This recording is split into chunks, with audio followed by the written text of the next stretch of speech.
जय भीम। स्वागत है आपका जय भीम इंडिया में। आइए बढ़ते हैं आज के मुख्य समाचारों की ओर। खामगांव के आश्रमशाला में आदिवासी छात्राओं पर हुए अत्याचार को लेकर नागपुर में आंदोलन। पीड़ित छात्राओं को मुआवजा और न्याय देने की मांग।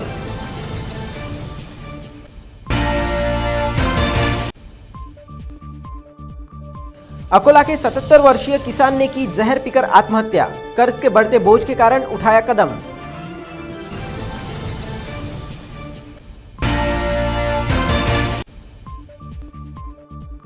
और ठेकेदार की लापरवाही से 4 साल की बच्ची ने गंवाई अपनी जान। बच्ची की मौत से परिसर में सनसनी।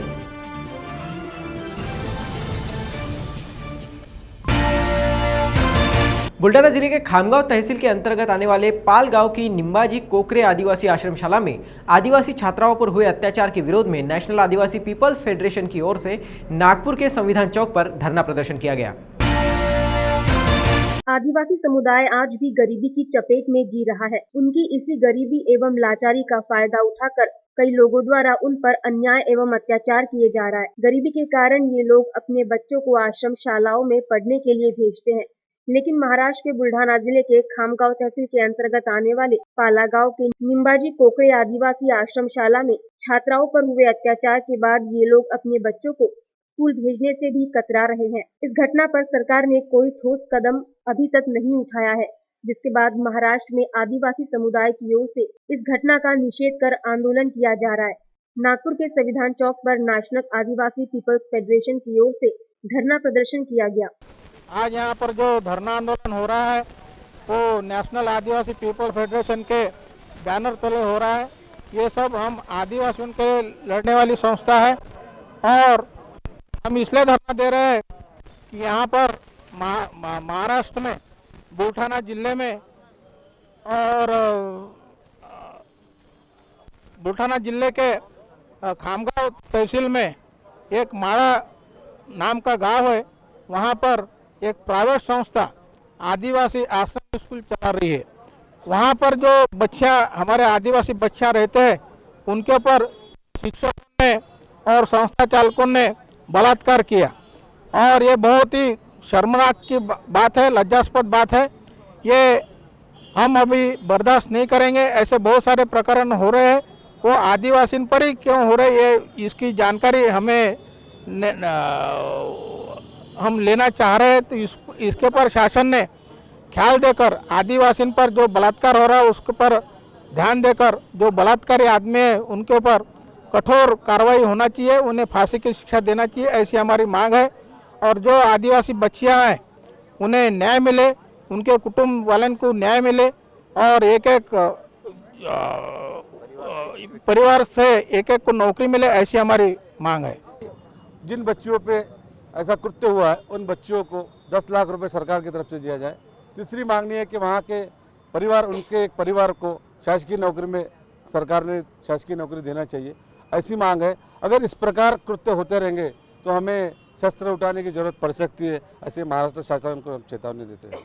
और वहाँ के अस्त्र शस्त्र देकर हम अपनी रक्षा खुद करने को तैयार हो जाएंगे। इस प्रकार शासन के पास अगर पुलिस पोस्ट कम पड़ती होगी या वहाँ के जो अधिकारी कर्मचारी कम पड़ते होंगे तो समाज की जो संस्थाएं है, जो NGO है, अच्छे NGO जो काम कर रहे समाज के लिए, ऐसे लोगों को वहाँ उनके स्कूल में 5 लोगों को बिठाल कमेटी बिठाल के उसका एक कठोर से कठोर मतलब अच्छी निर्णय सरकार ने लेना चाहिए। इस धरना प्रदर्शन में आदिवासी समुदाय के लोग शामिल थे, जो इस घटना के आरोपियों को कड़ी से कड़ी सजा देने की मांग, पीड़ित छात्र को 10 लाख रुपए दिए जाने की मांग और पीड़ित छात्र के परिवार के एक सदस्य को शासकीय नौकरी दिए जाने की मांग कर रहे थे। बुल्ढाना में पाड़ा गांव में निमशासकीय आश्रम स्कूल है।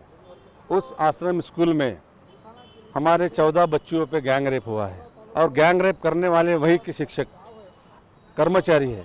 इन कर्मचारियों को फास्ट ट्रैक में जाकर फांसी की शिक्षा दी जाए, ऐसी हमारी मुख्य मांग है। दूसरी बात, उन बच्चियों, जिन पीड़ित बच्चियों को शासन की ओर से 10 लाख रुपए देना चाहिए, ऐसी हमारी मांग है। तीसरी बात यह है कि अगर शासन इसमें सक्षम नहीं होगा तो हमको आदिवासियों को अस्त्र शस्त्र उठाने की एक मुभा दी जाए, हम की जो कि हमारे बच्चों की रक्षण कर सके। ये हमारी शासन से मांग है। तीसरी मांग ये है कि वहाँ के उनके एक परिवार को, जिस बच्चों पे रेप हुआ है, उनके एक परिवार को शासकीय नौकरी देना चाहिए, ऐसी सरकार से हमारी मांग है। सरकार से हो रही लापरवाही से आप सब लोग संबंधित हो, क्योंकि अपन ने देखे है कि वहाँ पे भी वो हाल है और महाराष्ट्र में यह सरकार, ये जो सरकार है ये सक्षम सरकार नहीं है। आदिवासी के प्रति इनके दिल में खोट है, इसलिए ये आदिवासी को इस तरीके से रक्षण नहीं करना चाह रही है। महाराष्ट्र के अकोला में 77 साल के किसान ने जहर पीकर आत्महत्या कर ली। बताया जाता है कि कर्ज के बोझ के कारण किसान ने ये कदम उठाया। अकोला जिला के उमरा गांव की ये घटना है, जहां 77 साल के वृद्ध किसान ने कर्ज के बोझ तले तंग आकर अपनी जीवन लीला समाप्त कर ली। मृतक का नाम है श्रीराम येउल। येउल ने मौत से पहले अपने परिवार के लिए एक खत छोड़ा था, जिसमें लिखा था कि मैं बढ़ते बोझ के कारण आत्महत्या कर रहा हूँ। मैंने 7-8 साल पहले खेत के काम के लिए 2,10,000 का कर्ज लिया था, जो बढ़कर 4 लाख हो गया है। मैं इस बात से परेशान रहता हूँ।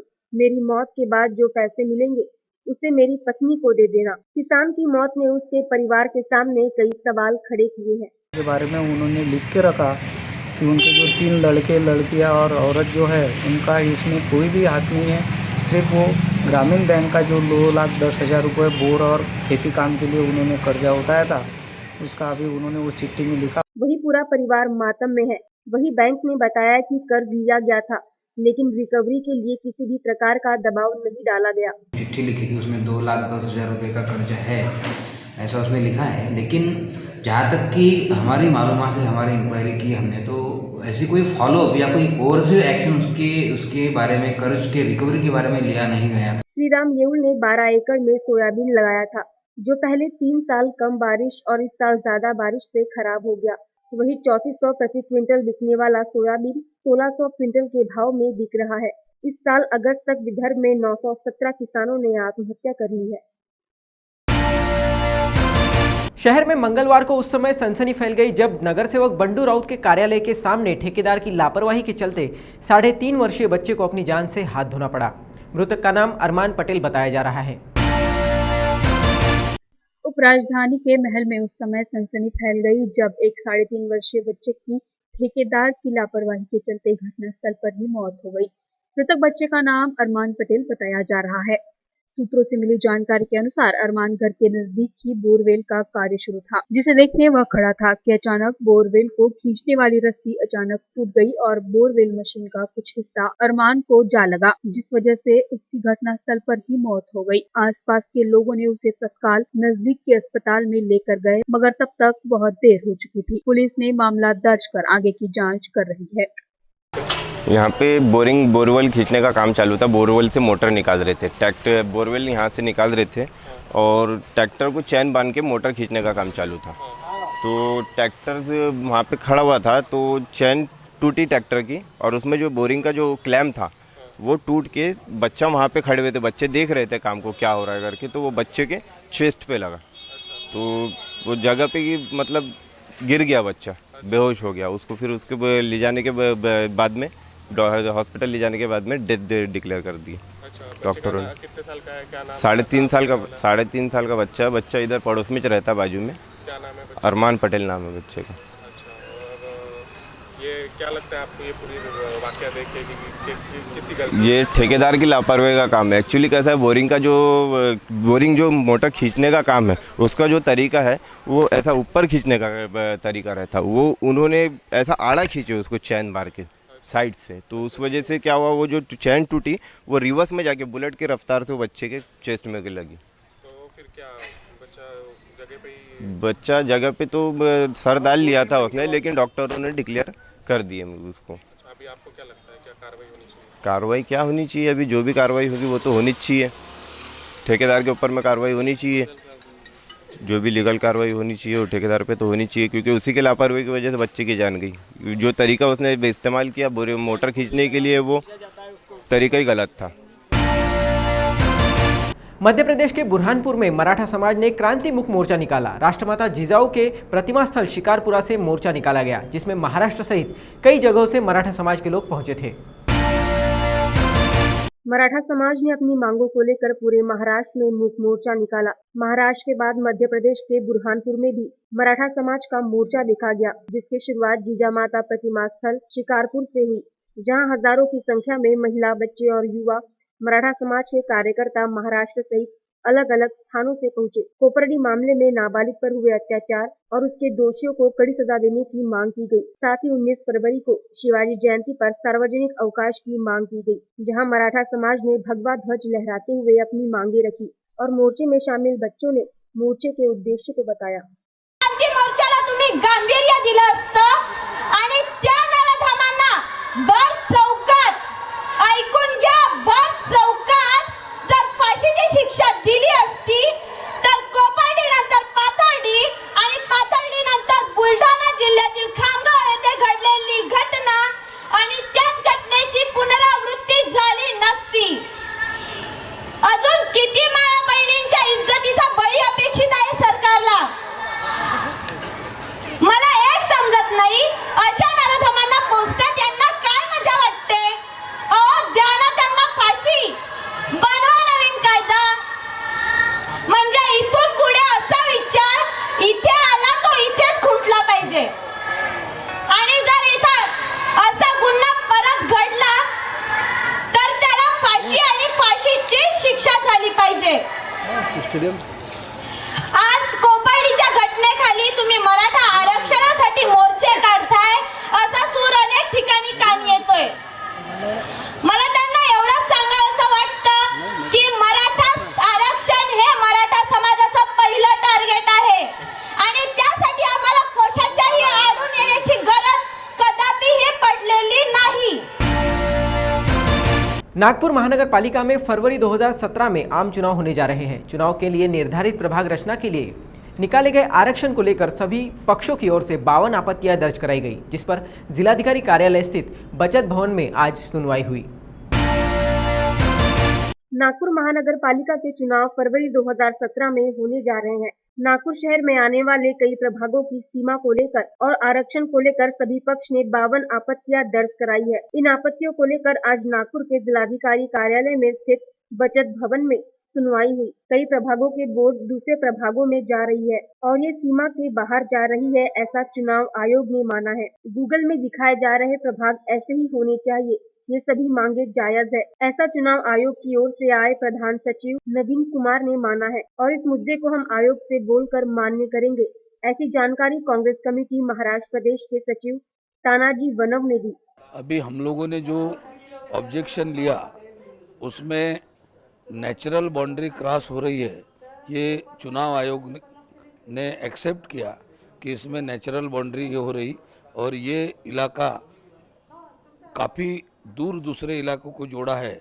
जो 27 का पार्ट 26 को जो जोड़ा है वो 27 में जोड़ने में कोई आपत्ति नहीं है और ये बात हम चुनाव आयोग को ये करेंगे। इसमें बहुत ज़्यादा फर्क नहीं हो रहा है, आरक्षण का भी फर्क नहीं आ रहा है। थोड़ा जो 58,000 का जो पॉपुलेशन है वो 55,000 तक आ रहा है, मतलब वो ज़्यादा इसमें होगा नहीं, मतलब ये एक्सेप्ट कर सकते हैं ऐसा उन्होंने बोला है। तो इससे अगर एक्सेप्ट किया तो हमारा समाधान सभी ऑल पार्टी के लोगों की एक ही डिमांड है, नगर सेविका से लेके सभी पार्टियों के जो लोग का शिष्टमंडल जो मिला तो उसमें सभी लोगों ने यही डिमांड की है कि भाई 26 का पार्ट 27 को जोड़ा जाए। नेचुरल बाउंड्री का अपन ने जो बताई गई है गूगल में वो हिसाब से, वो बाउंड्री के हिसाब से प्रभाग होना चाहिए। यहाँ के लोगों को दूर तक जाने की ज़रूरत नहीं पड़ना चाहिए और वो डिमांड आपकी जायज़ है, ऐसा नवीन कुमार जी जो है सेक्रेटरी प्रधान सचिव चुनाव आयोग की तरफ से जो भेजा है, उन्होंने ये बात हम आयोग से बोलेंगे और एक्सेप्ट करेंगे ऐसा उन्होंने बोला है। तानाजी वनवे, सचिव महाराष्ट्र प्रदेश कांग्रेस कमेटी। पुणे महानगर पालिका की ओर से महसूल कर वसूलने के लिए जब्ती की जा रही है, जिसके अंतर्गत बिल्डर और बड़ी बड़ी दुकानों पर छापे मारे गए। असिस्टेंट कलेक्टर ने इस कार्रवाई को अंजाम दिया। इसमें देखो ऐसा कॉमन लोग तो भरता रहता है हर साल का, लेकिन जो बड़े बड़े बैंक्स है, शॉप्स है, ऑफिसर्स है, वो बड़े बड़े भरते नहीं, किसको डरते नहीं, इसलिए भरते नहीं। लेकिन अभी पुणे महानगर पालिका ने ऐसा तय किया है कि ऐसे बड़े बड़े लोगों को ही पहले ढूंढ के उनको पहला, जब उनको ऊपर कार्रवाई करेंगे जब भी फिर नीचे का तो देता रहता है, लेकिन बड़े लोगों को भी कुछ तो आदत पड़ेगी कि हमारा महसूल दिया जाए, टाइम पे दिया जाए। अभी तक फिलहाल हमारा 700 करोड़ रुपया वसूल होगा इसके अंदर, और ये दिसंबर 31 तक चालू है हमारी कार्रवाई। अभी तक किधर की सब बहुत सारे पुणे में करीबन 100 प्रॉपर्टी को हमने सील किया है, करीबन 100 का, और करोड़ों रुपए का महसूल हमने उसमें से प्रॉपर्टी टैक्स इकट्ठा किया है उससे। इसके आगे ऐसे ही चलता रहेगा। 2 दिन पहले हमने 16 करोड़ के पीछे बालेवाड़ी का होटल ऑर्चिड को भी मैंने सील किया है, उनका भी हमको 16 करोड़ रुपए का चेक मिलने वाला है। वाशिम जिले में मुस्लिम समाज ने 5% आरक्षण की मांग को लेकर शांति के साथ मुख्य मोर्चा निकाला। साथ ही शरीयत मुस्लिम पर्सनल लॉ में हो रहे हस्तक्षेप को रोकने की मांग भी की गई। इस मोर्चे में बड़ी तादाद में मुस्लिम समुदाय के लोग शामिल हुए। वाशिम के ईदगाह मैदान से निकले इस मुख्य मोर्चे में मुस्लिम भाई 5% आरक्षण की मांग को लेकर चल रहे थे।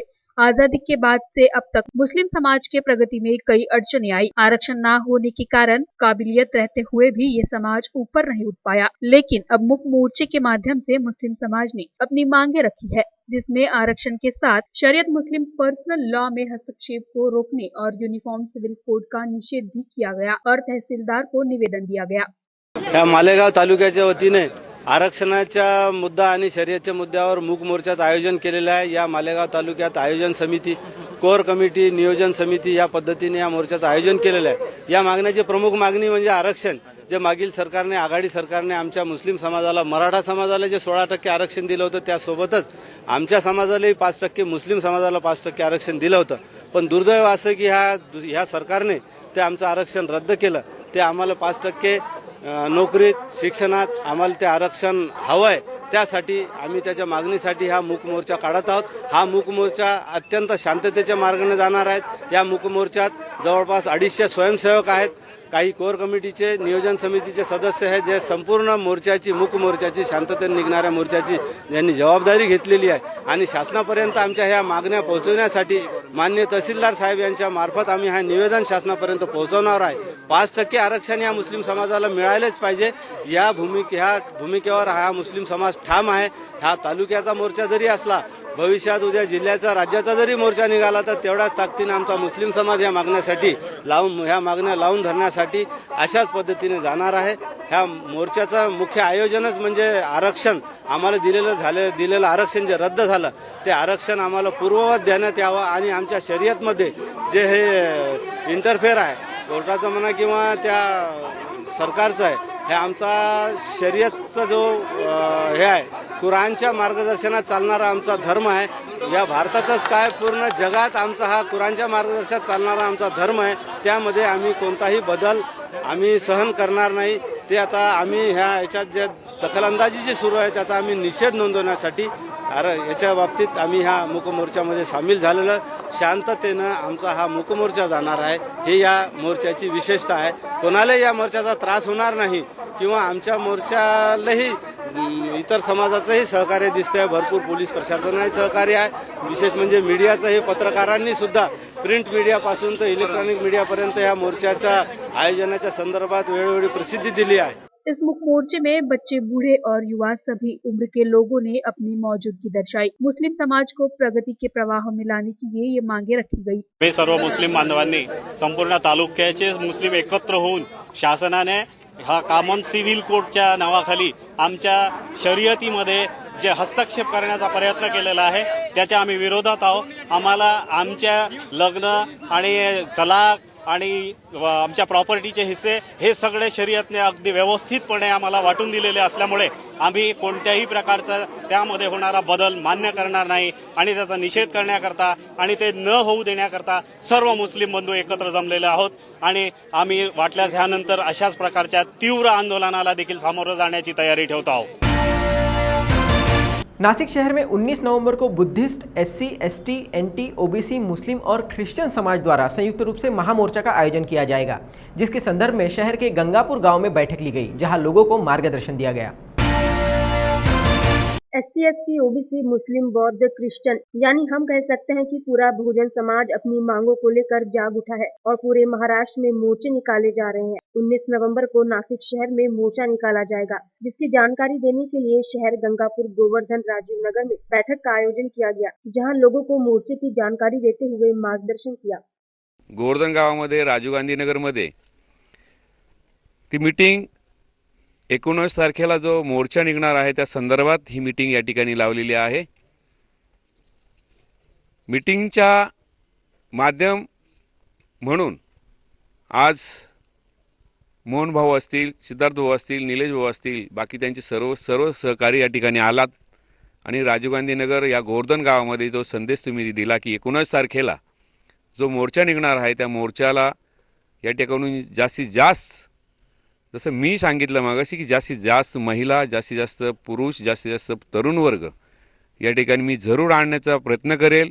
प्रयत्न करणार नसून तर ते मी करून जितक्या लोक या ठिकाणी येईल तेवढा मी ती माझ्या स्वयं खर्चाने माझ्या कार्यकर्त्यांच्या वतीनं मी ग्वाही देतो। या ठिकाणून तर आनंदोलीपर्यंत जी तयारी असेल, झेंड्यांची असेल, फलकांची असेल, बॅनरची असेल, ती मी या ठिकाणून करणार आहे। हे मी काही फक्त माईकवर बोलण्यासाठी नाही बोलत आहे, ते करूनही दाखवणार आहे। आणि हा जो मोर्चा आहे तो माझ्या सर्व बहुजन हिताय आणि बहुजन सुखाय या सर्व जाती धर्माचा नसून हा सर्व बहुजनांचा आहे। आणि जो मुद्दे यांनी या ठिकाणी मांडलेत तो मुद्दा सर्वात मोठा एकच मुद्दा जो आहे की आरक्षण नक्कीच द्यावं, पण कुणाच्याही आरक्षणाला गालबोट न लावता, एवढंच या ठिकाणी मी सांगेल। जय भीम, जय महाराष्ट्र। आज जी गोवर्धन राजीव गांधी नगरमध्ये 19 तारखेच्या बहुजन मोर्चाच्या संबंधित जी मीटिंग घेतली आणि आम्हाला ज्या सूचना दिल्यात तर त्या सूचना आम्ही शिस्तबद्ध पद्धतीने पाळून मोर्चाला जास्तीत जास्त संख्येने उपस्थित राहू।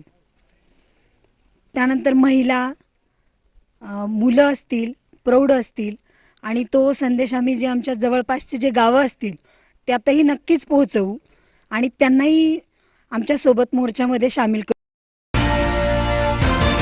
राज्यभर के पटवारी संघ महाराष्ट्र राज्य तलाठी पटवारी की ओर से अपनी मांगों को लेकर आंदोलन किया जा रहा है। अमरावती के अंजनगांव सुरजी में तहसील कार्यालय के सामने सभी पदाधिकारियों ने बुनियादी सुविधाएं देने की मांग की।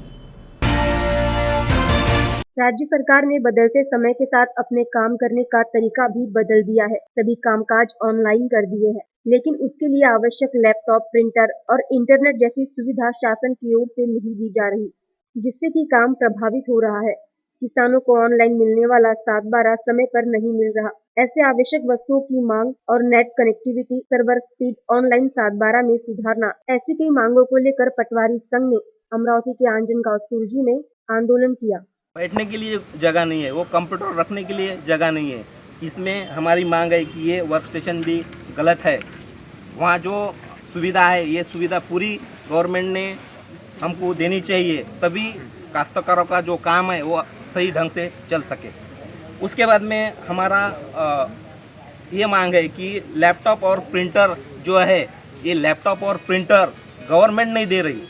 हम हमारे खिसे में से और ब्याज से पैसे लेके हम कंप्यूटर लैपटॉप हमने खरीदी की है और उस पर ये काम चल रहा है।